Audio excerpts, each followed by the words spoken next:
Muito bem, hora de oração, excelente dia para você. Como é que você está hoje? Deus te abençoe rica e poderosamente em nome de Jesus. Coloque essa palavra no teu coração. Veja o que o apóstolo Paulo fala à igreja de Corinto, no capítulo de número 9 e o versículo 21. Aos sem lei, como se eu mesmo o fosse, não estando sem lei para com Deus, mas debaixo da lei de Cristo, para ganhar os que vivem fora do regime da lei. Meu Deus! Eu tenho falado longamente nas últimas oportunidades sobre a igreja de Corinto, uma igreja que é chamada a Igreja de Deus, mas uma igreja que vivia uma série de dificuldades, enfrentava uma série de oportunismos de Satanás, ora na carne, ora na alma, ora em condições sociais de comparação com a palavra ministrada dentro da igreja pelos apóstolos, o que trouxe através da formação e constituição pessoal de cada uma daquelas almas que foram salvas, ora na sinagoga, ora nas próprias ruas da cidade, cidade esta que Deus tinha um grande propósito e é revelado o desejo de Deus de que a igreja seja plantada em Corinto em Atos do capítulo 18, a insistência do Espírito Santo para que ali o apóstolo Paulo então estivesse. A igreja vivia uma série de divisões, uma série de situações de carnalidade e pretextos realmente humanos e comparações que ela vivia. O que trouxe realmente a força, o que fortaleceu o oportunismo de Satanás, que veio senão para roubar, matar e destruir. Então temos as respostas do apóstolo Paulo tratando todas estas situações. E temos falado longamente sobre isso. Eu vou deixar aqui essa playlist, vale a pena você olhar, estudar, reler e realmente crescer muito com isso.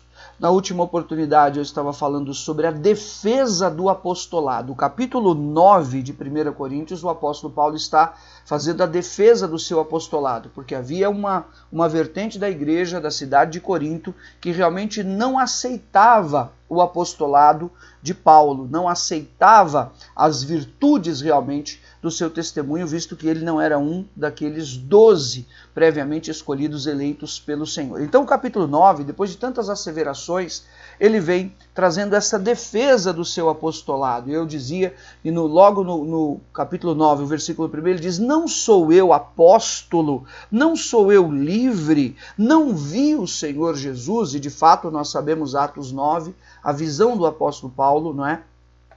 Com Jesus que apareceu a ele, e explicamos então bastante sobre esse aspecto.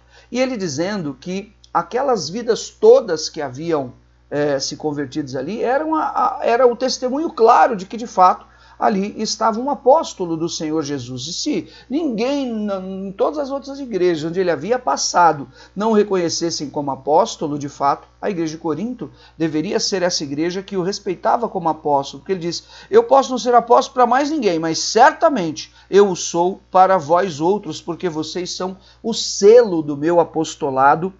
1 Coríntios 9, o versículo 2. E ele segue então trazendo vários exemplos e falando sobre as situações do seu testemunho pessoal e de como ele não se valeu de maneira alguma, até por conta de todos os conflitos que ele via nas pessoas ali na cidade de Corinto, da sua posição apostólica, da sua posição como apóstolo para receber ofertas, nada disso. Ele vai dar os testemunhos de que ele trabalhava, de que era direito dele de ser sustentado pela igreja, mas que ele, assim como Barnabé, realmente se posicionavam de uma maneira diferente. Ele conclui isso no versículo 11, dizendo: se nós vos semeamos as coisas espirituais, será muito recolhermos de vós coisas materiais, não é?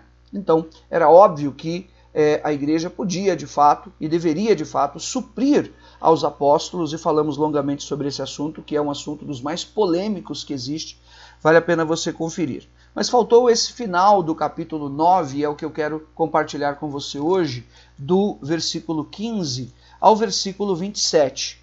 Eu comecei pelo versículo 21, porque é onde há uma grande explosão na cabeça de muita gente sobre essa revelação dada ao apóstolo Paulo.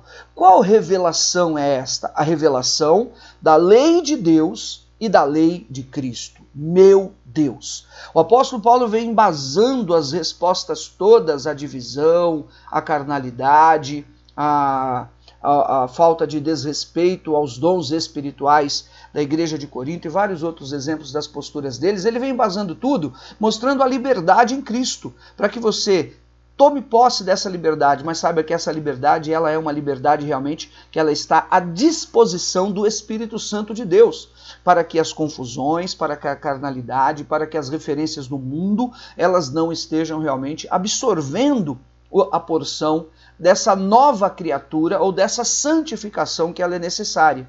Então, o apóstolo Paulo mostra essa liberdade no Senhor, e ele chama essa liberdade da lei de Cristo, e daí a importância realmente dessa porção sobre as nossas vidas. Você pode acompanhar comigo, eu vou começar então pelo versículo 15. Ele diz assim: eu, porém, não me tenho servido de nenhuma destas coisas, e não escrevo isto para que assim se faça comigo, porque melhor me fora morrer antes que alguém me anule esta glória. Ele está falando ainda na conclusão de que ele não estava escrevendo essas coisas do direito dele como apóstolo, ou dele e de Barnabé, o fato de trabalhar. Ele não estava dizendo isso para que eles então se achassem agora na obrigatoriedade de darem a ele como apóstolo algum sustento, de maneira alguma. Ele estava dizendo esse embasamento realmente porque Pedro e outros apóstolos se acompanhavam de suas esposas e eram abençoados pela igreja. Mas ele está dizendo exatamente que ele trazia esse fundamento e não nenhum tipo de pedido. Por isso ele diz antes que alguém me anule esta glória, a glória de que ele mesmo continuasse idôneo na presença do Senhor. E o ponto aqui, queridos, é olhar o seguinte: se a igreja ela tinha realmente uma grande complexidade de relacionamentos e uma igreja extremamente dividida, ele não queria de maneira alguma que eles achassem que ele era interesseiro, aproveitador, ou que ele estava se enriquecendo às custas da igreja, ou que ele era alguém preguiçoso, vagabundo, que não estava querendo trabalhar. Então daí esse contingente dos exemplos pessoais do apóstolo Paulo. O versículo 16: se anuncio o evangelho, não tenho de que me gloriar, pois sobre mim pesa essa obrigação, porque ai de mim se não pregar o evangelho. Veja em que nível ele coloca realmente as coisas e a sua dedicação ao Senhor, não é?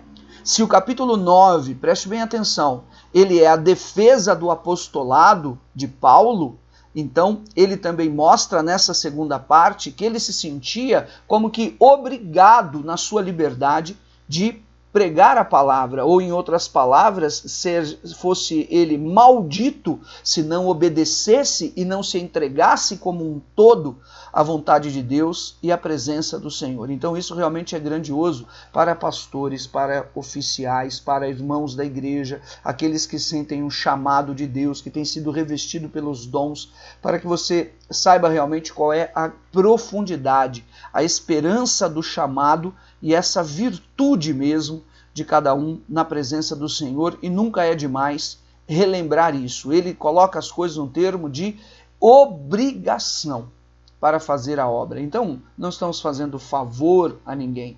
Pesa sobre nós a vocação e para isso somos capacitados pelo Espírito Santo de Deus. Então não há desculpa para aqueles que encontram outros caminhos, desculpas nos homens, problemas de relacionamento, etc, etc. No fundo, as descaracterizações da igreja de Corinto, elas têm sido encontradas mais do que nunca reais na igreja, onde as pessoas realmente acabam se perdendo do propósito e da vocação verdadeira de Deus, porque não compreenderam a profundidade do que representa o seu chamado. E essa defesa do apostolado do apóstolo Paulo, ela vem de encontro a nos mostrar o valor realmente que é de um diácono, de um presbítero, de um pastor, de um líder, de um bispo como eu que tenho a responsabilidade para com a obra, de nós que recebemos a revelação do Senhor. Pensa nisso, vê se faz sentido para você. Ele dizia que isso para ele era uma obrigação.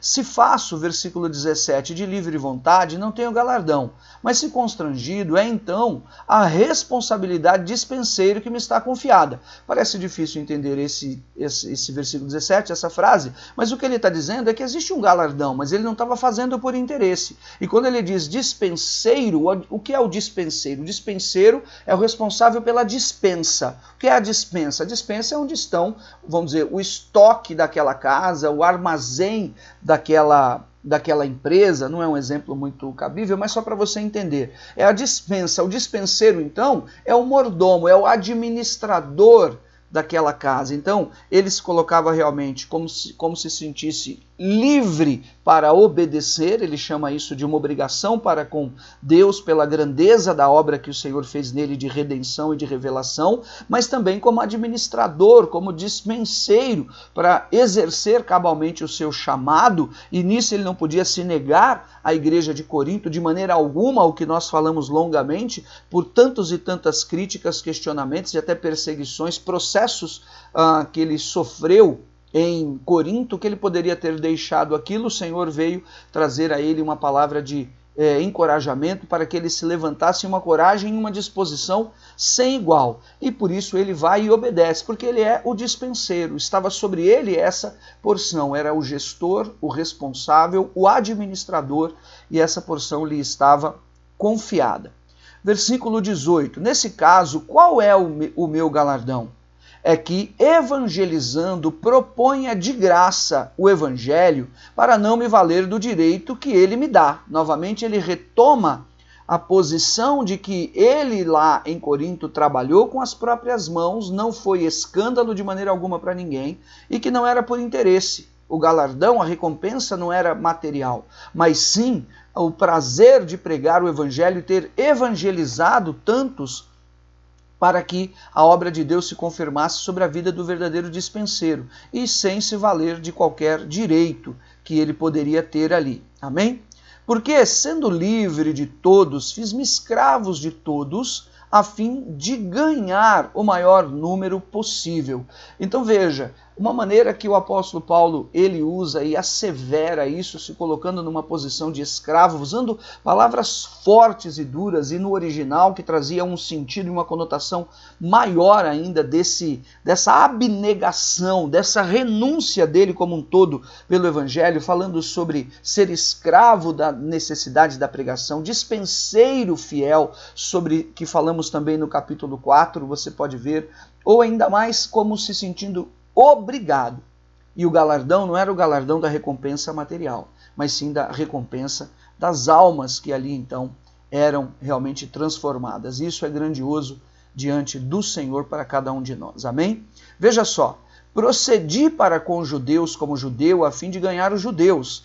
Para os que vivem sob o regime da lei, como se eu mesmo assim vivesse, para ganhar os que vivem debaixo da lei. Embora não esteja eu debaixo da lei. Meu Deus, essa palavra é uma palavra tremenda. Ele se fez realmente passar por vários papéis, vamos dizer assim. Não que fosse uma encenação, mas incorporando as características de convívio para invadir de alguma maneira o pensamento daquelas pessoas e revelar Jesus a partir daquele prisma e padrão que aquelas pessoas tinham. Em outras palavras, sem imputar que a lei seja quebrada pregando aos judeus, muito menos obrigando os gentios a práticas do judaísmo. Meu Deus! Então a sabedoria e o discernimento desse homem é qualquer coisa, queridos, de outro mundo. O que de fato é do reino dos céus. É a revelação do Espírito Santo de Deus.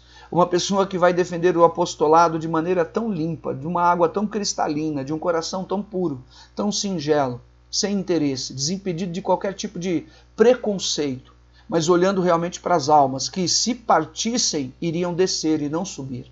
Desejando ao custo do seu sacrifício, vamos falar mais adiante, pessoal, e de tantas e tantas dificuldades que qualquer outro talvez tivesse desistido.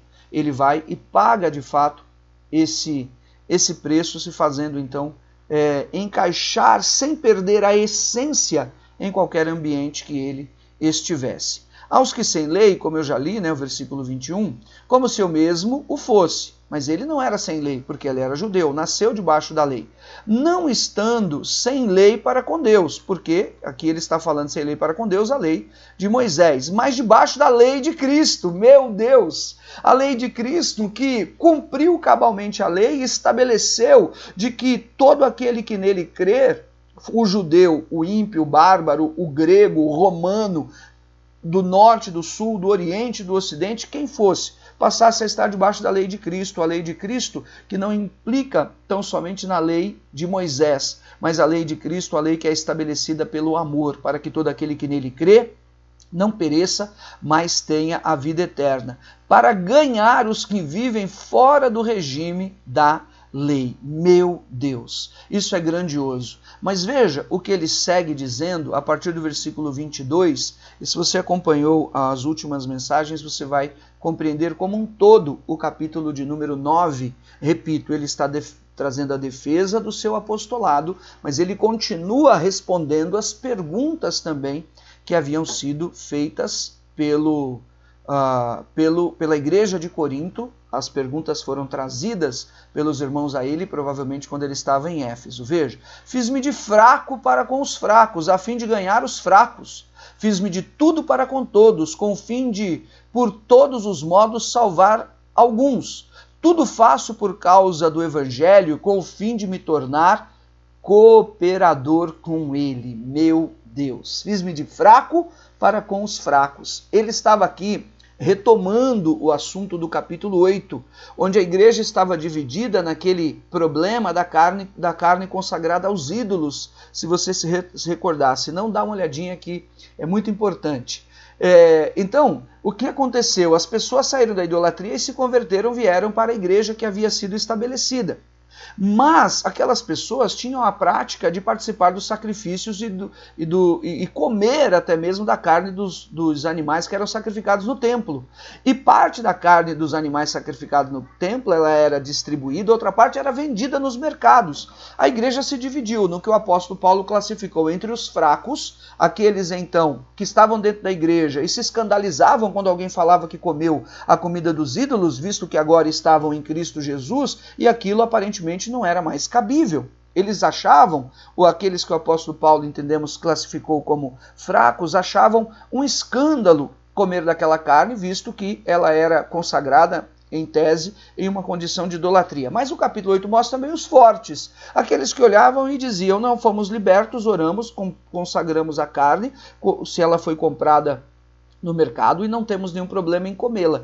E aqueles então colocavam essa disparidade ofensiva contra esses irmãos. Então quando ele diz assim, fiz-me de tudo para com todos, fiz-me de fraco para com os fracos, ele estava dizendo, visto a camisa daqueles que estão nesse degrau da fé, nesse nível de entendimento. Para quê? Para que, em outras palavras, ele desce do degrau de uma condição supra exigente ou de supra liberdade sob controle do Espírito Santo para se colocar no nível daquelas pessoas, para que elas possam se desenvolver e crescer até desenvolverem e estabelecerem a estatura de varão perfeito em Cristo Jesus e não se perderem por nenhum outro tipo de desavença ou de destestemunho de quem quer que fosse. O que de fato tem acontecido, não por conta talvez de carne consagrada no templo, mas por muitas outras situações banais na vida das pessoas. Por isso ele fala, eu me fiz de tudo para com todos, meu Deus, fiz-me de fraco para com os fracos, para ganhar os fracos, de tudo para com todos, com o fim de por todos os modos salvar alguns. Então ele pregava segundo a lei de Moisés, revelando Jesus na sinagoga. Ele mostrava também para os ímpios que havia um outro e grandioso e único e soberano Deus e não os ídolos. Então essa porção, esse recheio grandioso é que o apóstolo Paulo nos mostra nessa palavra. Tudo faço por causa do Evangelho, com o fim de me tornar cooperador com ele. Meu Deus! E fica aqui a reflexão desse grande exemplo para cada um de nós também, amém? Que muitas vezes queremos levar a ferro e fogo as pessoas. Antigamente as pessoas, todo mundo já virava, falava, você é fariseu, outro você é religioso, etc, etc. Então somente porque a forma da visão da palavra ou do entendimento criterioso de usos e costumes das pessoas era diferente do meu ou do seu ou de quem quer que seja. Mas o exemplo do apóstolo Paulo não é esse. O exemplo do apóstolo Paulo é da assertividade, é da tolerância, é do envolver-se para mostrar realmente a sua fé. Se diante dos judeus, ele mostrava realmente o valor e a grandeza da salvação para aqueles que eram da circuncisão, mas ele não deixava de dar o testemunho de que também a grandeza do amor de Deus tomou os ímpios para enxertá-los na videira. Então, essa base de amor e de envolvimento em comunhão é que realmente era preponderante e fazia diferença. Em outras palavras, sejam quais forem as denominações, nós todos somos filhos de Cristo, estamos em Cristo, e se estamos em Cristo Jesus, estamos partindo para o mesmo caminho. Não há por que estarmos divididos, porque esse é o exemplo que ele vem tratando da igreja de Corinto, que estava dividida. E ali, mais um fator para que ela então estivesse daquela maneira. Amém? Muito bem, não sei se você está entendendo, se eu estou falando muito rápido, mas eu creio que vale a pena você ouvir de novo para afirmar e embasar a tua fé. Versículo 24. Não sois vós os que correm no estádio, todos na verdade. Melhor, não sabeis vós que os que correm no estádio, todos na verdade, correm, mas um só leva o prêmio. Correi de tal maneira que o alcanceis. Todo atleta em tudo se domina, aqueles para alcançar uma coroa corruptível. Nós, porém, a incorruptível. Meu Deus! Aqui o apóstolo Paulo traz um outro exemplo. Qual exemplo? O exemplo das Olimpíadas, que já eram presentes como provas olímpicas em Roma, e os esportes. Nós sabemos que ele tem essa base oriunda destes tempos, e tempos ainda remotos, aqueles até os dias de hoje, e outros tipos de provas e circuitos que, me foge o nome agora, existiam também na época. E o apóstolo Paulo, usando uma linguagem coloquial, de um exemplo, como ele usou em outros momentos, e vai usar mais adiante também na carta aos Coríntios, que estava mais familiarizado com eles, ele mostra realmente a grandeza da pregação da palavra e esse exemplo pessoal dele, dizendo, olha, eles estão correndo lá no Coliseu, eles estão correndo nas provas por uma coroa corruptível. Mas eles treinam, eles se preparam, eles têm objetivos, eles têm metas. E ele estava dizendo, nós vamos ser incansáveis, em outras palavras, também para com a obra, como dispenseiros, como cooperadores, como apóstolo de Jesus Cristo. Coroa esta do apostolado, a salvação daquelas almas e a igreja que havia sido plantada naquela cidade, que não poderia mais estar não poderia estar dividida daquela maneira, recebendo leite espiritual, como ele disse lá atrás, sendo tratados como carnais, não podia mais. Por quê? Porque a coroa não é corruptível daqueles que estão correndo no estádio. A coroa é incorruptível, realmente incorruptível, ou seja, indestrutível, pela graça e a grandeza do favor de Deus. Amém? Assim, versículo 26, corro eu, não sem meta, assim luto, como que desferindo golpes no ar, mas se esmurro o corpo e o reduzo à escravidão, para que, tendo eu pregado a outros, não venha eu mesmo a ser desqualificado. Meu Deus! Este exemplo pessoal e a grandeza dessa palavra, ela realmente toca profundamente o meu coração. Eu não sei como isso chega até o teu espírito, mas para mim, assim, dou o meu relato pessoal. Não sei até como descrever direito, mas é um sentimento de uma grandeza, de uma lisura, de uma profundidade tão grande, que eu vejo realmente, eu me sinto agradecido de olhar e dizer, meu Deus, ainda bem que eu fiz isso da minha vida. Com todos os erros, com todas as fraquezas, com todas as fases e lutas, porque quando eu comecei foi muito difícil compreender e mudar, virar realmente o disco, e naquelas fraquezas e confusões e erros e tudo, mas nós começamos a compreender e receber do Espírito Santo de Deus algo que foi muito maior, sabe? Então quando eu leio e quando eu vejo esse testemunho pessoal da defesa do apostolado, os exemplos e a profundidade com a qual o Espírito Santo de Deus coloca a palavra, a lucidez da palavra na boca do apóstolo Paulo, é algo muito especial para mim. De dizer, meu Deus, em grande medida, eu me vejo nesses versículos, sabe? Porque quando você paga um preço, há um galardão. E é um galardão que não é do reconhecimento dos homens, não é do respeito da família, não é detido em valores que alguém possa contar, ou de bens que você possa ter, mas de valores que você tem realmente para com o Senhor. E isso é algo que realmente não tem preço e que nos alegra por você olhar e dizer, puxa, sabe que resumindo, com tudo, a gente está mesmo fazendo a vontade de Deus.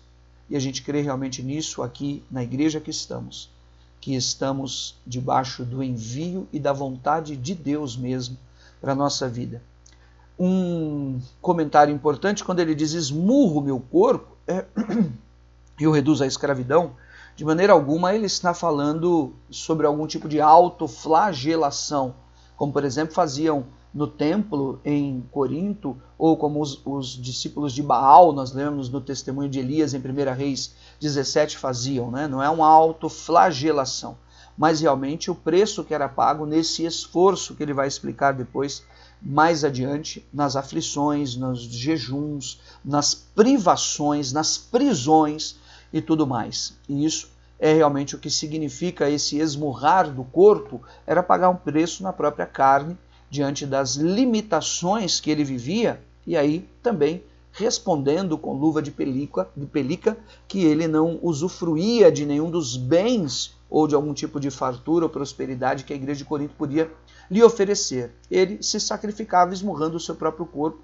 reduzindo-o à escravidão, trabalhando mesmo com as próprias mãos, para que ele não fosse roubado por nenhum tipo daquelas confusões e contaminado de maneira alguma naquele cenário.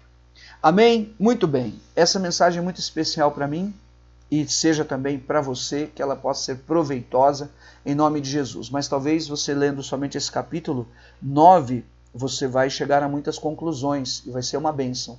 Mas dá uma olhadinha no contexto como um todo do que ele vem tratando e respondendo à igreja de Corinto, que eu creio que vai enriquecer muito a sua fé e vai embasar muito aquilo que como você crê, né? E como você tem base também para passar esse assunto para outros. Amém? Senhor, eu te agradeço em nome de Jesus por essa mensagem, que ela é profunda ao meu coração e desejo que ela também seja para muitas outras pessoas, pastores, pastoras, homens, mulheres de Deus, para desejar a sua palavra, a verdade do evangelho e que talvez, Senhor, nós sejamos incapazes de imaginar o que de fato aconteceu nas ruas da cidade de Corinto, no relacionamento entre aqueles irmãos, mas que pela Escritura nós possamos ser capazes de receber no nosso espírito esse sentimento e, sobretudo, Senhor, ainda que seja uma fração, termos a capacidade do apóstolo Paulo de viver essa abnegação, essa obrigação, entre aspas, essa liberdade em Cristo, para fazermos a tua obra e queira o Senhor, possamos ter também esse fruto, para a honra e glória do teu nome, em nome de Jesus. Amém. Amém? Deus abençoe, fica com Deus, assim. E eu vou continuar agora a partir do capítulo 10, provavelmente hoje mesmo. Hoje é dia 7 de setembro, feriado, e hoje mesmo, provavelmente, na igreja, eu vou estar ali falando sobre o capítulo 10. Fica com Deus, te amo.